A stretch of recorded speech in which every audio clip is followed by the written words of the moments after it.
मुसलमान खैर मुसलमान, खैर मुसलमान, खैर मुसलमान। 3 मिनट का पैगाम खुदा की मेहरबानी के हवाले से चमकती हुई टोपी अंधेरे में दिल से दुआ करता हूँ अल्लाह दिल की तारीफ को रोशनी में तब्दील फरमाए। 3 मिनट का पैगाम जल्दी से निकल जाए। हम जानते हैं अल्लाह नहीं जानता वो कौन सी चीज है। यहूदी का सवाल, यहूदी का सवाल है।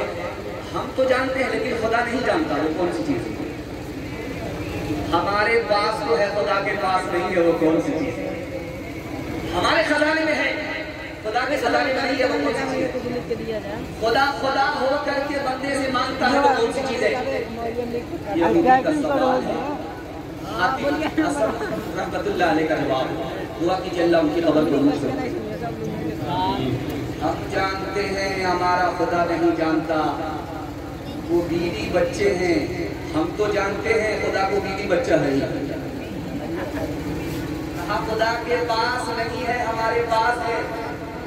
हमारे पास जुल्म है, खुदा के पास इंसाफ है, जुल्म नहीं है। हमारे खजाने में है, खुदा के खजाने में नहीं है। ये गरीबी, ये मोहताजी हमारे खजाने में है। खुदा तो गनी है, उसके खजाने में गरीबी नहीं है, फकर। खुदा खुदा हो करके बंदे से मांगता है। वो खुदा गरीब से कितनी मोहब्बत करता है। वो खुदा गरीब से कितनी मोहब्बत करता है कि गरीब के लिए अमीर से कर्ज मांग रहा है। जब आपके घर में मुसीबत होती है तो 4 फायदे होते हैं। पहला फायदा ये होता है कि ज़बान पर खुदा आ जाता है, खुदा याद आ जाता है। और दूसरा फायदा होता है कि दिल में जो गुनाह का मैल कुचेल था सब साफ सुथरा होता है। और मुसीबत से तीसरा फायदा होता है जो बदतमीज था, बदअखलाक था, उसका अखलाक सही हो जाता है। और चौथा फायदा मुसीबत से होता है कि दुनिया को दिल बैठा था, दुनिया से दामन बचाने लगता। 30 साल हो गए अल्लाह का बंदा एक दिन भी अपनी जबान से खुदा का नाम नहीं लिया। जिब्रील ने कहा मालिक इस तुम्हारे बंदे के साथ क्या किया जाए। 30 साल से तुम्हारा खा रहा है, तुम्हारा नाम तक नहीं लेता। तो अल्लाह की तरफ से जवाब आया मेरा नाम ही लेगा, मैंने मुसीबत नहीं दिया। मुसीबत में जब पड़ेगा तो मुझको ही याद रखेगा, किसी और को याद नहीं रखेगा। इसकी जो रग चल रही है, एक रग की हरकत बंद कर दो, राकिल मेरा ही नाम। हजरत अली ने हाथ काट दिया, चोट। वो अपने कटे हुए हाथ को दूसरे हाथ में लेकर के जा रहा। पूछने वाले ने कहा किसने काटा? फातिमा के शौहर ने काटा, रसूलुल्लाह के दामाद ने काटा, मुसलमानों के अमीर ने काटा, अली इब्न अबी तालिब ने काटा रज़ी अल्लाह। कहने वाले ने कहा कि उन्होंने तुम्हारा हाथ काटा, तुम तारीफ करते हो? उसका जवाब सुनिए, अल्लाह ऐसा इश्क ऐसी अजमत हम सब के दिल में दाखिल कर। आमीन। उसने कहा कि मैं तारीफ इसलिए कर रहा हूं कि उन्होंने मेरे दूसरे हाथ को अल्लाह के अज़ाब से बचा दिया।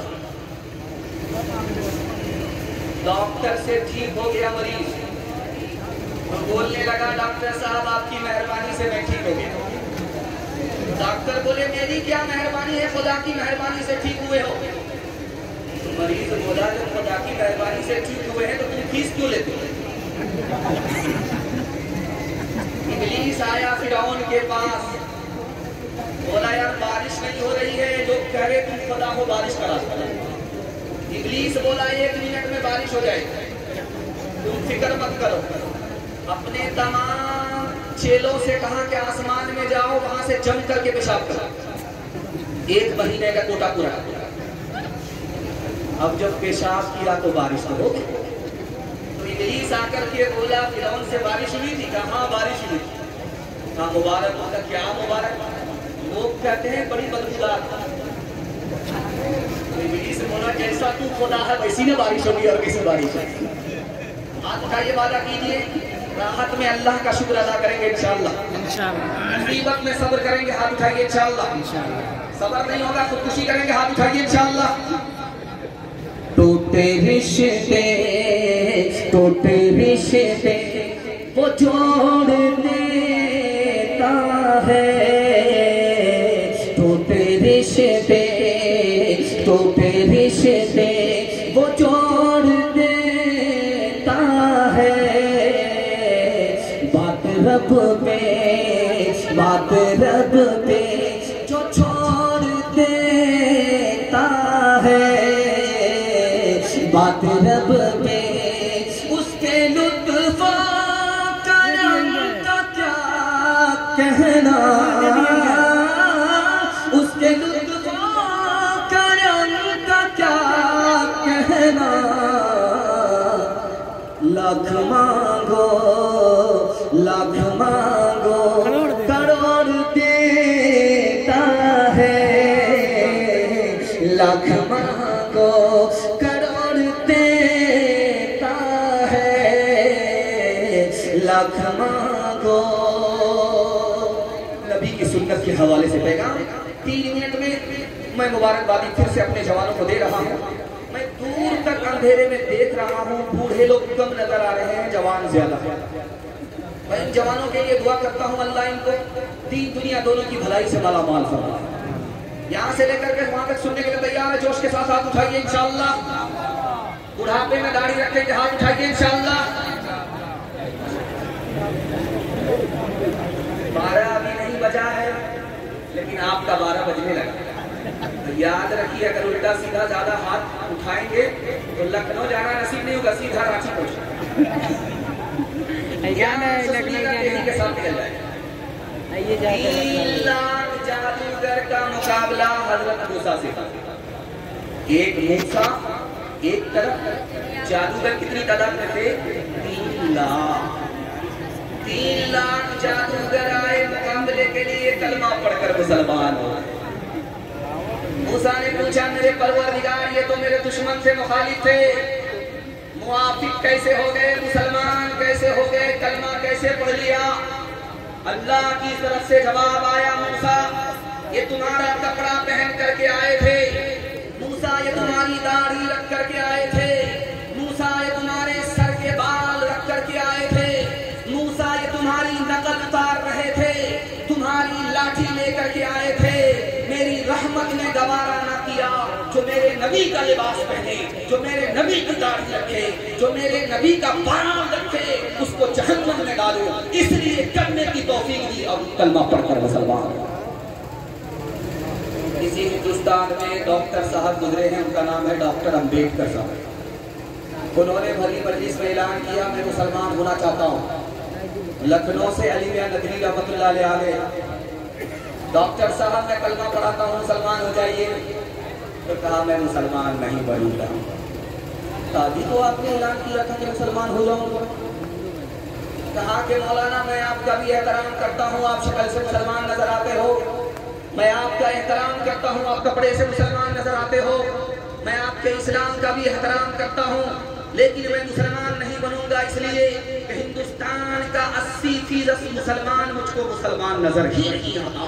इस घर को आग लग गई, घर के जवाब। मेवात बगल में है, मौलाना इलियास साहब रहमतुल्लाह अलैह पहुंचे तो मुसलमानों से पूछा कि तुम कौन हो? कहा मैं मुसलमान। का तुम्हारा मोहल्ला किधर है? कहा इधर है। का वो कौन है? का वो गैर मुस्लिम है। का उनका मोहल्ला किधर है? का उधर है। का एक बात पूछो? का पूछिए, हिंदू मुसलमान में फर्क क्या? वो कहने लगे कि हमारा निकाह मौलवी पढ़ाता है, उनका निकाह पंडित पढ़ाता है। घर को आग लग गई। पादरी के पास आया जवान, पूछा कि तुम्हारी दाढ़ी उम्र में बड़ी है या तुम बड़े? काफी अजीब पागल आदमी। मैं पहले पैदा हुआ, मेरी दाढ़ी बाद में आई, मैं उम्र में बड़ा। पादरी ने कहा अफसोस, 10 साल पहले तुम मेरे पास आए थे, तुम्हारी दाढ़ी काली थी, आज आए हो तुम्हारी दाढ़ी सफेद हो गई, दाढ़ी तो बदल गई, मगर बचपन से बचपन में पहुंच गए, मगर तुम नहीं बदले, अफसोस को इसका। एक मिसाल पर पैगाम खत्म कर रहा हूं।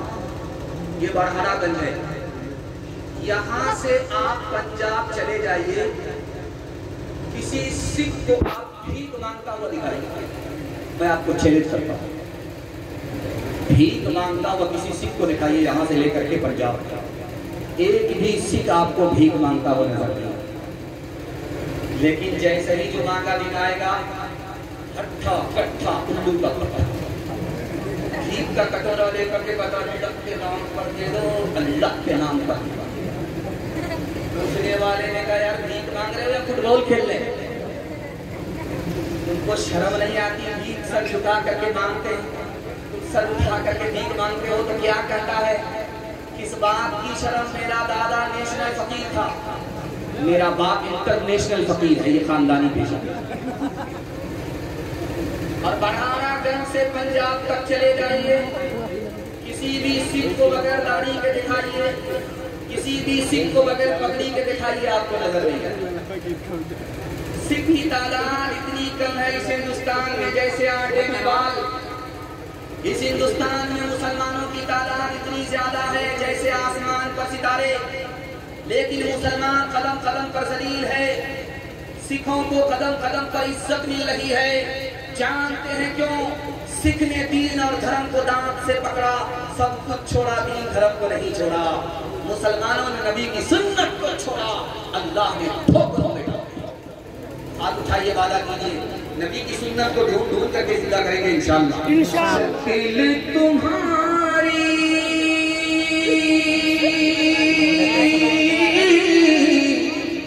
आदत जैसी तुमने बना ली, सूरत कैसी, मोच उड़ाए दाढ़ी बनवाए, मोच उड़ाए दाढ़ी बनवाए, औरत जैसी शक्ल बनाए। तुम्हें क्या हो गया है? तुम्हें क्या हो गया है? गैर का खाए अपना बचाए, इस पर मौज बनाए। तुम्हें क्या हो गया है? तुम्हें क्या हो गया है?